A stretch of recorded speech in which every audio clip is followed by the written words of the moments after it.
Is abstaining from alcohol required to receive grace? Hi, everybody. Josh, I'm living life alcohol free. I got sober because I hated myself, but I was angry all the time. That anger also led to guilt because I would hold those feelings in and I would let those feelings out in ways that made everybody else feel bad as well. And it was all in the name of feeling like I was heard. And I felt a lot of times like I needed to be justified for how I felt. Like somehow someone else feeling how I felt would make me feel better. When in my heart, I knew that that was not the solution. I just didn't know how to get out of that feeling. I want to go back to when I quit drinking in 2020. I was wanting to feel better. I was wanting to not feel angry anymore. I was wanting to live a life that I could be proud of.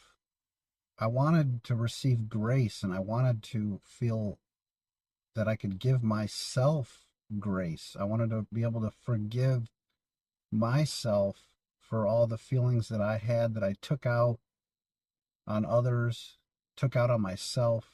In the grand scheme of things, none of this really matters if we walk around with anger and guilt and shame, bitterness, all these feelings that I walked around with personally as a drinker.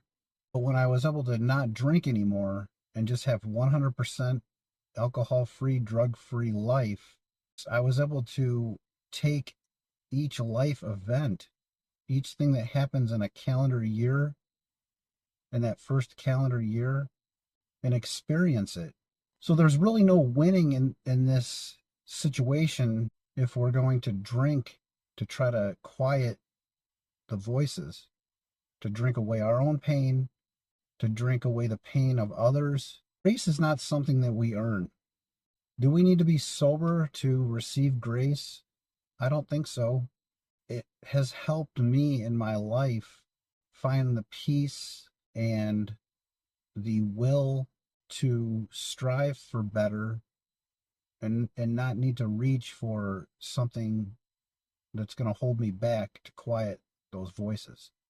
The voice that I had as a drinker and that was still there months after I got sober needed to be quieted. It didn't just happen overnight.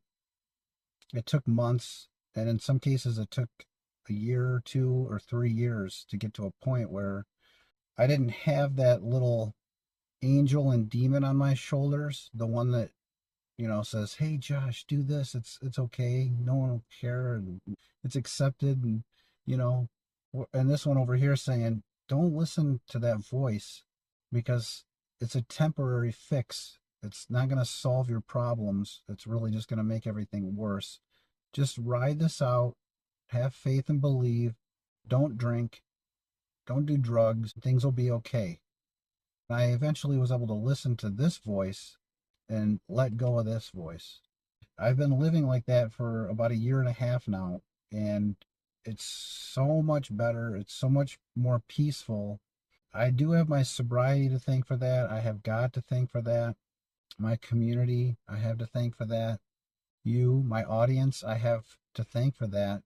But I felt like this story was important to talk about in relation to giving ourselves the benefit of the doubt and how much it's helping me to not drink through any of this, through any of the pain, the agony, the celebrating, because a lot of people in our society drink to celebrate, and it's so accepted that it gives us a free pass to drink.